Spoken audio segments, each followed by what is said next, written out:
Hey, AfterBuzzers from America's Got Talent, That's So Raven, Instant Mom, now to Wish Upon. I'm here with Sydney Park for a spotlight on. Stay tuned. You're tuning into the destination for TV superfan discussion, AfterBuzz TV. And now, let the buzz begin. Hey guys, this music is very awesome. Like it's just like we're in like a little vibe. Chill. You just want to like lay by the vibes, pool, right? Yeah. Oh you yeah. got no worries in life. No worries. I love it. Hey guys, I am Chae Jones. You can find me at Real Chae Jones on Twitter and Instagram, and Love Shea Butter on Snapchat. Oh, love shea butter. Yeah. And then I have this amazing, lovely lady next to me, Sydney Park. You want to introduce yourself to our fans? Hey guys, I'm Syd, hanging out with AfterBuzz TV. And your social. Oh yes. I am Sydney Park. You can catch me on Twitter and at Hey Sydney Park on Instagram. I know we got so vibey. It's awesome. I know, girl. I was so into it. I know. I think it's great. Like you get into it, you just like you're ready to start your day. Definitely. This is your morning warm up. This song, would this be like how you get ready for the day? It should be. Like that should just be my alarm. You know what I mean? Like just bam, just there. Mine's S Club 7, so Okay. I take it back to the 90s. I wake up to S Club 7. I love it. I feel it. It's all poppy. I love it. So you started very young in this industry, but you didn't start as an actress. You started as a comedian called Syd the Kid on America's Got Talent. What was it like that drew you to want to be a comedian?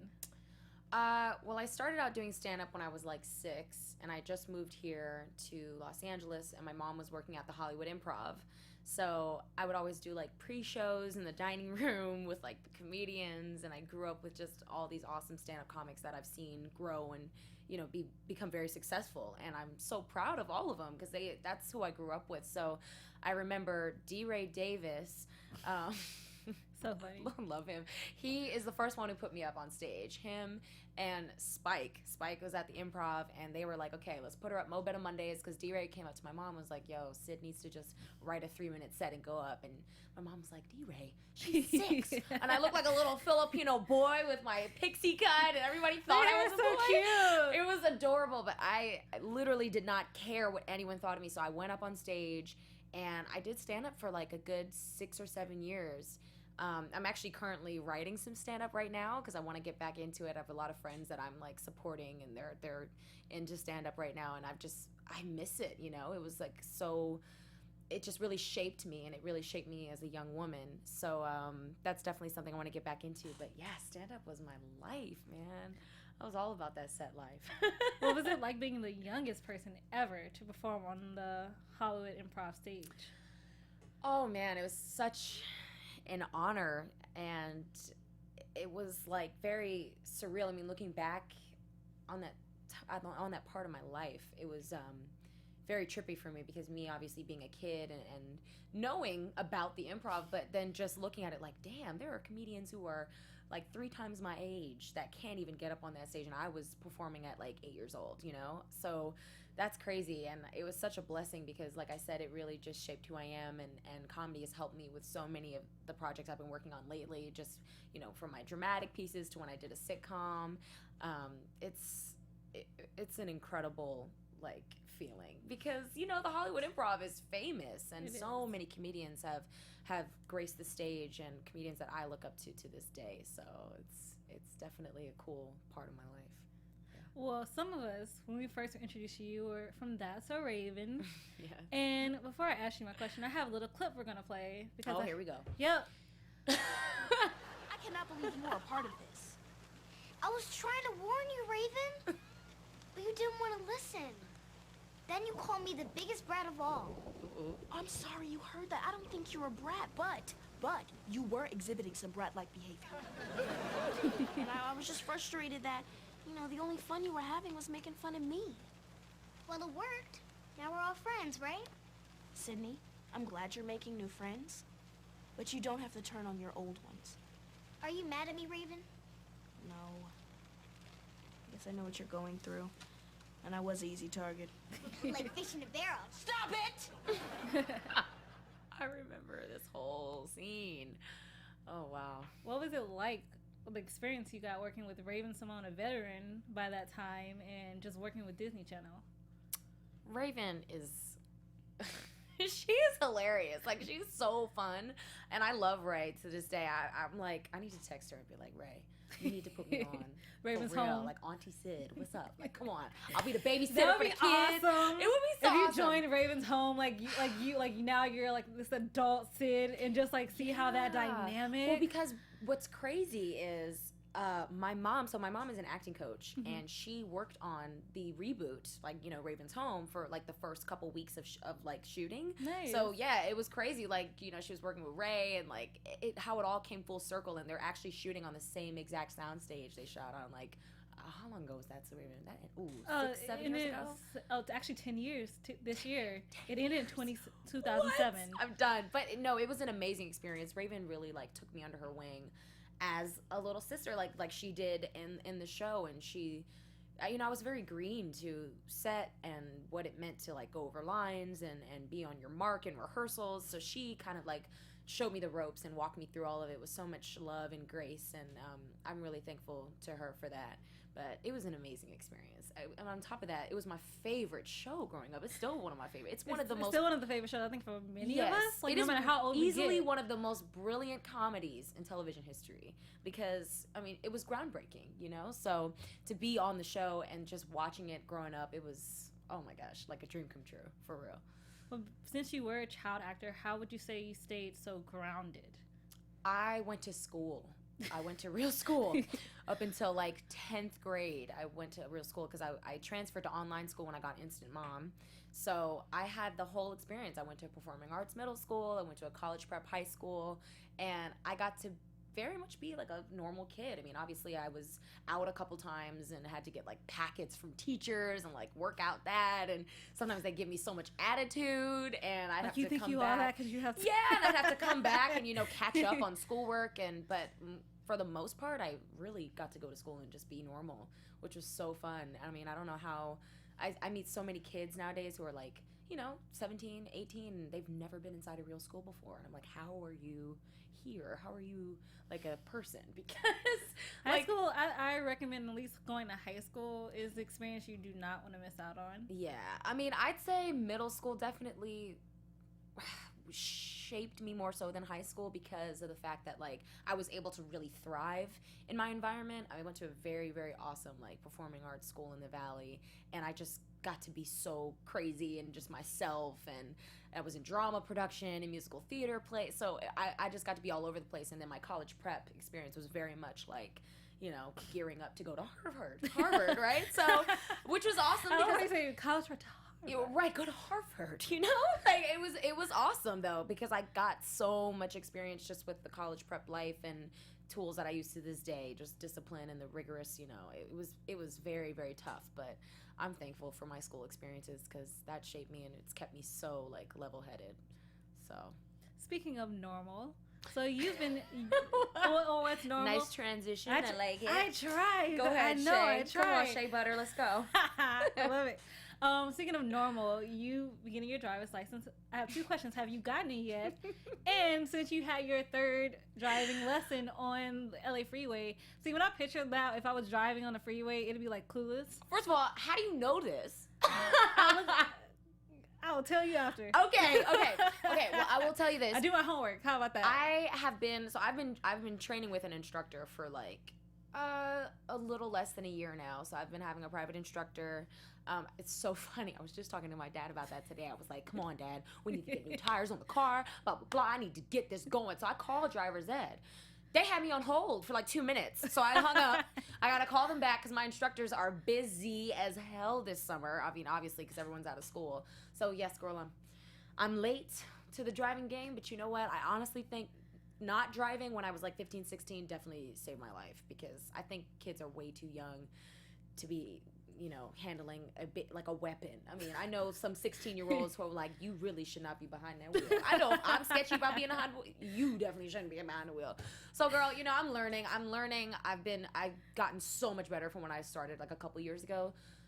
You know, getting the good techniques down. So learning to be like a good defensive driver. I got my dream car on my head, you know. What is your dream car? I really want the Mini Cooper Countryman. Oh, okay. Yeah, or a Beamer, or like a BMW 3 Series. Like, those are nice cars too. I mean, I'll probably end up test driving a couple, but I've had my eyes set on like the Countryman, especially the new ones, for a long time. So I'm getting it in order, Chae. I'm getting it in order when I come back. Because like you say that you're like 15, 16. When I was growing up, I needed my license. I needed to get out of the house. I need to have my own. I need to, like, my parents' car was my car. Thank you. So many people were like, when I turned 16, I went to that DMV. And I'm like, girl, I mean. No, when I was 15, I got my driver's permit. Wow. Before I turned 16, I made sure I got that license because homecoming was coming up and I was not missing it. And I was going to drive to homecoming. See, I just never had the time. I just never had the time. But even, like, I honestly don't know how the kids I grew up with, like, just on Nickelodeon when we were, like, 14, 15, starting to drive, how they even got their licenses. Because I'm like, y'all are regulars on a show like me. How are you doing this? I'm like, you gonna drive all the way? It didn't make any sense. It didn't make any sense. And honestly, I blame my parents because they did not push me to do it, you know? Because I already still had so many things going on. I was like on a show every week, trying to finish high school. Like, they should have been like, okay, now let's start driving. Like, not saying no pressure to get your license, but like, you know, practice. They didn't well, do parents, that. if you're watching, she blames you. I blame you, Kelly and John, okay? Like, I can thank you for everything else except for that. So since, like, you had your third lessons on the freeway, I swear, like, when you saying you had it on the freeway, I don't think I've ever had a lesson when it was on the freeway. I think it was after I got my license, I actually decided to drive on the freeway. Right. But I feel like in LA freeway, it's like Clueless. Like, No, that scene in Clueless. I know. Like, you're just screaming. Like, oh my God. Oh my gosh, it's Stacey down. That's the best thing. I don't care. It's oh my God. No, I honestly, I did a great job actually getting on the freeway. My teacher, I think it was my third lesson. My teacher showed me first, like, because we train in a Mini Cooper. So she showed me first, and then she had me do it, and I was like, okay, awesome. And I wasn't like scared. Like, I'm not a nervous driver like that. Like, I'm not like scared to be like, okay, like, use the speed, you know, like, get up to the speed of traffic when you go, because most people are like scared. And on top of that, you know, the Mini Cooper I was training on was a little bit of an older model, so the sound, she's like, don't be alarmed, it's gonna sound like you're going somewhere, but like, you really gotta like kind of push it, like, go hard on the pedal. I'm like, okay.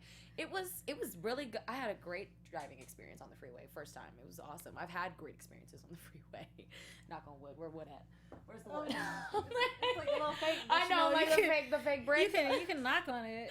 It was not like Clueless. It wasn't like Clueless. Although a part of me wish it kind of was. It's like, that's the best part of the movie to me. Really I love that. And like with Alicia Silverstone in the back, like, I'm totally bugging. I'm like, this is too good.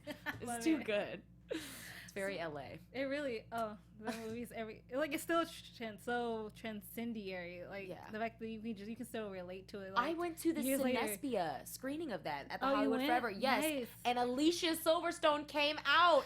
She surprised the crowd. I'm jealous as heck. I wanted to go, but I was like, I have something to do that day. Why do I have something to do that day? I was so upset. It was amazing. It was my first time going to like the Hollywood Forever Cemetery to watch a movie. So it was an amazing experience. I remember I have a video of me calling out. I was like, as if, and she laughed. I was like, yes, share in the house. Perfect moments happening at the Hollywood Forever Cemetery. I've never been.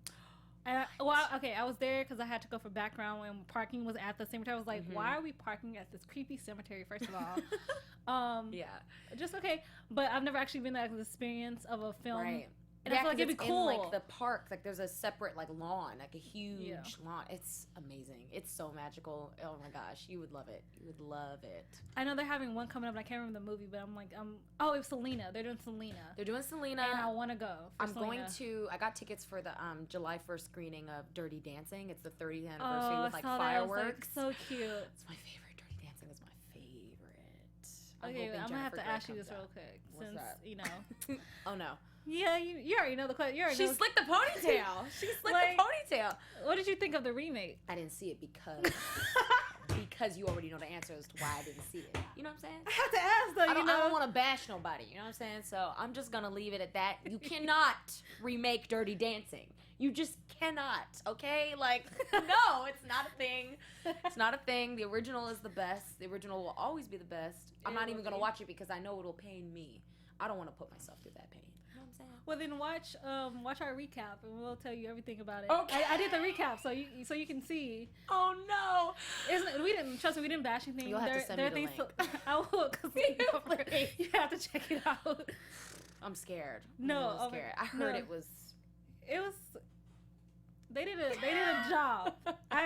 They did their job. They tried it. They tried. You know, take you gotta give them creds it. for trying. We do. I hope they're not watching this right now. I know. I'm like, ABC, don't come here. But you said like you saying you did a show regularly, so we're gonna talk about Instant Mom because I got to see some. I went to some of the live tapings as well, and they were amazing. And it ran for 3 seasons. Congratulations, I have to say that. Thank you. And you worked with two amazing people in TV history. You had Shirley Ralph and you had Tia Mowry. Like, how was that? Did they give you any advice during the 3 seasons? Oh my goodness, I learned a lot from those ladies, and Michael Boatman, who played my dad. He's so brilliant. But I definitely learned a lot about like work ethic, and I mean, I've always been the type to just come to set prepared always. I never take my job like for granted, so I always take it seriously. But learning from these pros, especially Shirley Ralph and Tia, who are such funny women in TV. They're funny offset too. Yeah. I still remember some of the funniest things I've heard come out of Shirley Ralph's mouth. Cheryl, if you will watch it, I love you so much. Please watch because I admire you, man. Cheryl is the best. She really is. She's a force. Yes, she is. She is the OG diva. Like, she is amazing in every sense. Just how stunningly beautiful. She's so beautiful. It's ridiculous. Like, you can see in her plays, but on social media, but in person, her skin, like, she's flawless. She's flawless. And they were so just gracious and fun to work with, and I observed them a lot, just watching them and running lines with them and just getting that experience. It was amazing. I miss that show so much. I do too. I'm not gonna show. I'm just the live audience tapings were the best. They were so much fun to do. It was so fun. Like, they were just so fun to go to, just to like see. Yeah. A show I actually enjoyed watching on TV. Right. And it was a black family, and like Tia was playing the stepmom, and like now she's like she's an instant mom. So how do you navigate then you have the mother-in-law.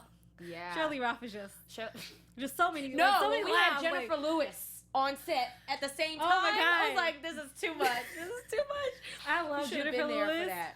Like, she's like, oh, hey, you Amber's friend, how you doing, baby? Her spirit is infectious.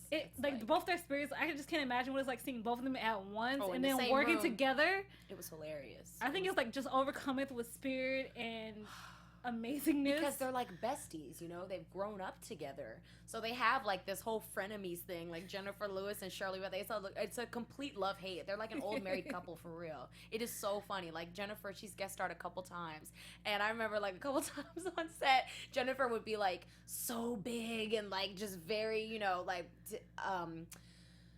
what's the right word, like just had such a presence, you know what I mean? As much as Cheryl, and Cheryl sometimes she would just sit there like quiet, and I think that was like the most quiet I would ever see Cheryl like throughout the entire show was when Jennifer like came to set, and then them together when they would just go at it. I'm like, y'all are too much. It was so fun.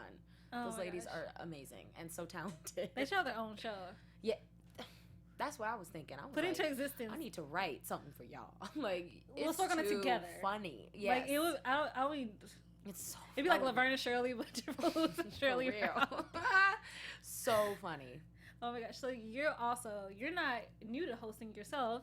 You hosted at the Halo Effect, and you went to the awards so many times. Like, during the series, like, was there any charities that you really touched you?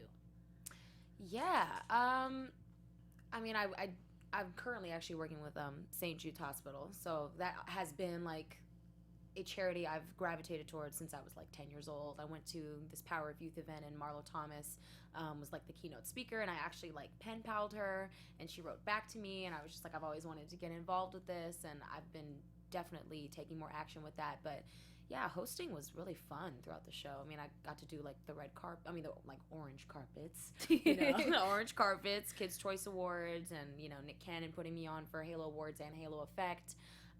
And then doing like a couple other things just for like Viacom, like hosting and interviewing like different casts of like TV shows or movies. So it was a great experience. But yeah, St. Jude, woo, I love it. So speaking of one of the movies you did Power Rangers. What I want to know is, what is your color? If you were a Power Ranger, which one would you choose? Pink. See, Pink. yep. I'd be the Always. Pink Ranger. Didn't you just want to be Kimberly growing up? Yeah. I wanted to have my own Duh. personal Tommy, my like long hair. My own. I can call him handsome. He called me beautiful. Yes. Yes. Pink Ranger. If you were a Power Ranger, like just not being pink, what would your power be? Like if you could just come up with a power for her to have. The ability to fly, straight up. Straight up. Like, yeah.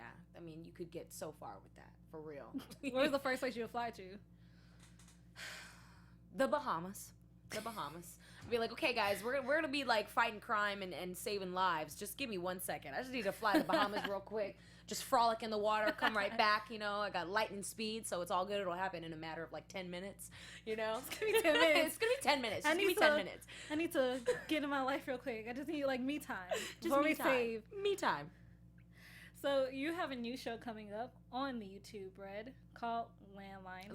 Lifeline. I was like right there, and I wrote it down too, like I'm crazy. It's all good. So your character Nora is very different from something I've ever seen you in. Like she's very grungy. Mm-hmm. She has pink hair. So what was it like playing this character for you? Oh my gosh, Nora is definitely one of my favorite characters I've played so far in my career. She is definitely a complicated girl. She had a rough childhood. The show is very, very cool and different and unique. I mean, it's got like this kind of bleak, darker tone to it. Obviously, it's set in the future.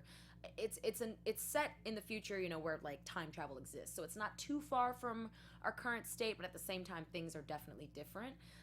So that's very cool, and kind of playing into that world and the grunginess of it was so different for me. And she's got like a load to carry, you know, and she has a lot with her, but at the same time, she doesn't let her struggles define who she is. Just as a person, like she still likes to have fun. She's still exploring who she is. She's still trying to grow up and learn and be a teenager, but she can't help but try to like find who's responsible for her dad's death. You know, she can't even remember what happened. So it's a lot of things that make her complicated, but she's definitely just a very fun, cool like character. She's so much cooler than me. Like I don't believe playing that for a her. second. No, like I remember I went in for a fitting, you know, just to get her wardrobe down, and I was like, damn, I need to go shopping. This girl is like bomb, you know. For her to be like kind of a street kid, she's styling, like for real. So So we love the wardrobe department. yeah, shout out to the wardrobe department. But yeah, Lifeline is a very, very cool project. I can't wait for people to see it, because like you said, like you guys haven't seen me play this type of character before. It's definitely more like grown up and on like the young adult side. So it's cool. Nora's an awesome kick-ass character. I love her. Well, you do have a film coming out July 14th. Yes, Wish I Upon, and I do have a clip that we're going to play right now. Woo woo! Yes. There have been others who've had the box. They all died in freak accidents. And now it's come to you. My bad.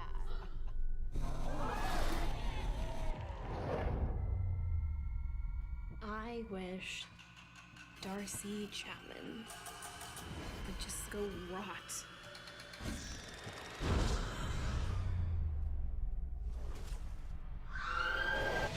How is this possible?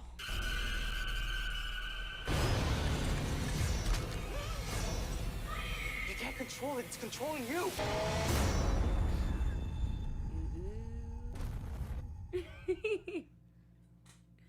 Okay, I'm going to wish you all the happiness in that film. I can't watch it because I'm afraid of horror films.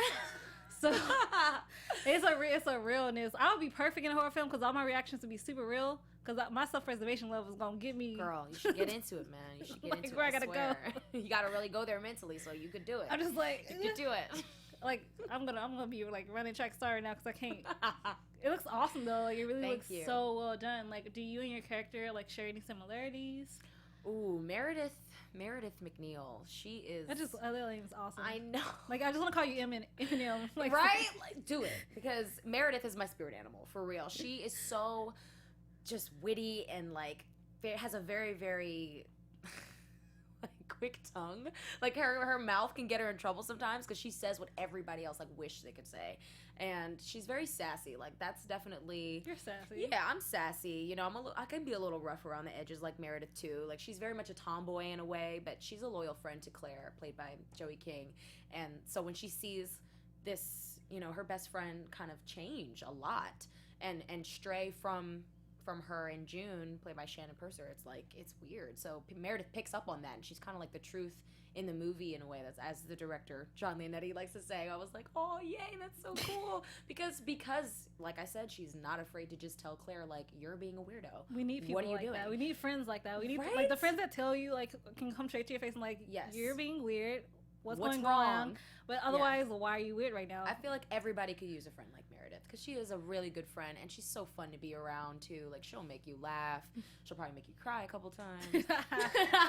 But it's all in good spirits. Like, if you were given 7 wishes, what wishes would you use?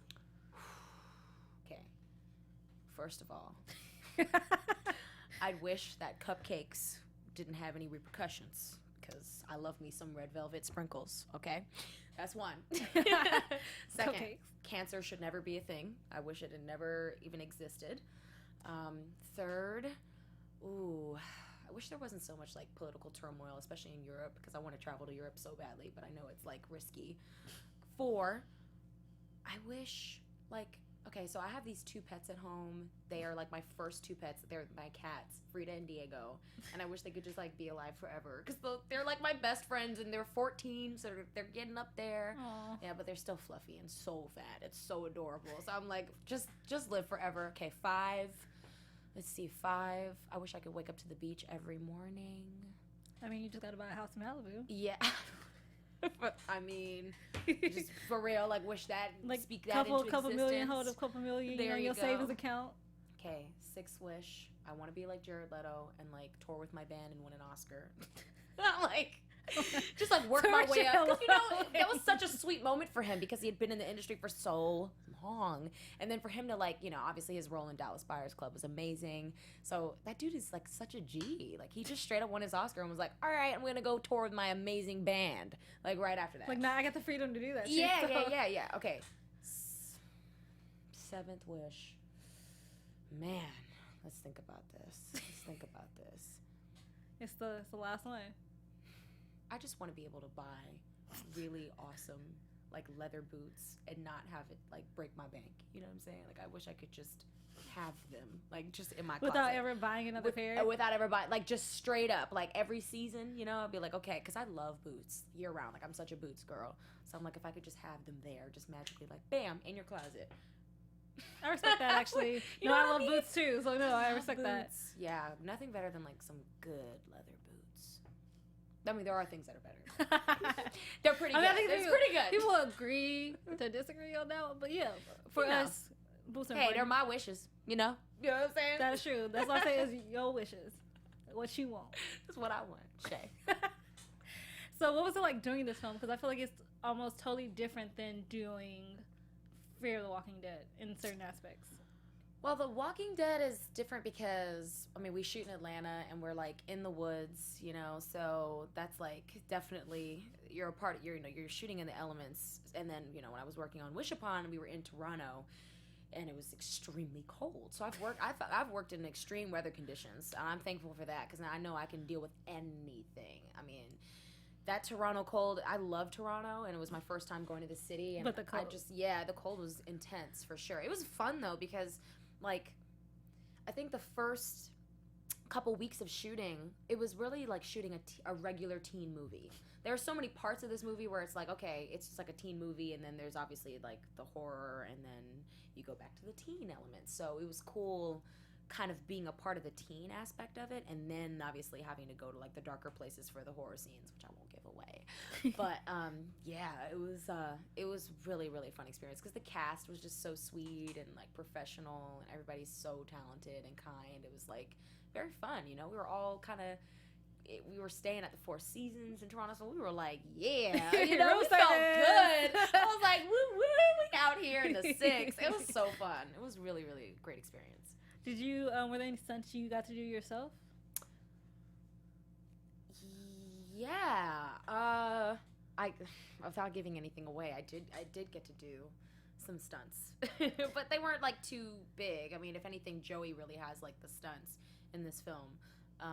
But yeah, I did get to do a couple little fun, crazy things. I just can't give it away because y'all gotta see it. So July 14th. July guys. 14th, coming soon. Coming soon. So you recently posted an Instagram photo that I really enjoyed. I'm gonna read the caption. So it's like, I'm proud of the woman I'm blossoming into. I may not always get it right, and I often make mistakes, but F it, I'm learning. Shout out to my mom and pops. Y'all raised the real one. Shout out. Blasian girl magic. And the reason I love the caption and I love the picture is because it's so real of you to say, like, I make mistakes and let me make them, but I'm learning from them too. Thank you. Such a mature thing and something I think a lot of more people need to realize. Yeah. When you're a celebrity, if even if you're not a celebrity, we're still human. We make mistakes. It's what we do. Yeah. Yeah. Well, I think at least for me, and I'm sure I can speak for a lot of young women, you know, especially in this day and age, just with technology and just everything going on in the world, and we live in a very, very different time. I mean, when I was 10 years old, I know it was a totally different world for me, and now it's very different too, and there's some positive and negative things about that. But I think a lot of times us as young women can be very hard on ourselves and hard on the decisions we make and hard on our mistakes, and you know, we don't give ourselves the opportunity to just grow from it and learn and change, and that's the biggest thing, is be open to change and be open to learning.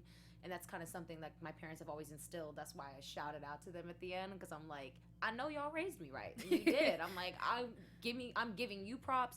I'm giving myself a pat on the back, because I feel like females don't do that enough. And the way that we, like, at least sometimes you see a lot on social media, like how women pat themselves on the back is by posting like a risque photo and just saying like, this is me. And there's nothing wrong with that. But I think like to go deeper within yourself and like really kind of add substance to who you are, like you have to be okay with being a human being and like making mistakes. Like, you're not perfect.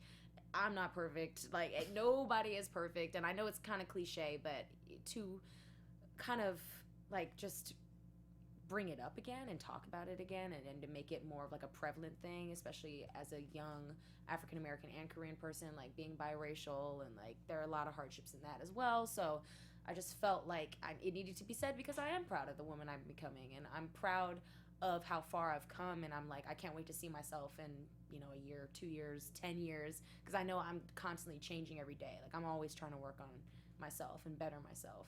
So, and it's a struggle, and I'm open about it, and that's, I think, the cool thing, is that I think we all should be more open about it. Like you were saying, like with social media and the body images, body shaming that girls put on other girls, or we put on our own self because what we think is beautiful. What is beautiful to you? What's beautiful to me is when someone knows that they're beautiful. And I actually follow this really awesome page called The Naked Diaries. Have you heard of it on Instagram? It's beautiful, and it's just all these women, anonymous posts, or sometimes they tag themselves, and it's just their bodies, like all different types of bodies, skinny, big, thick, any type.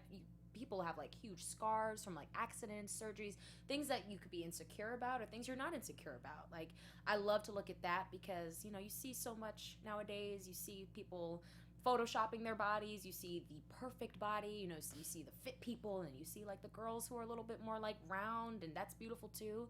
And I think everybody can get caught up in an idea, and I have to say, sometimes I have to take a break from it, because it does distort your perception of what you think is beautiful.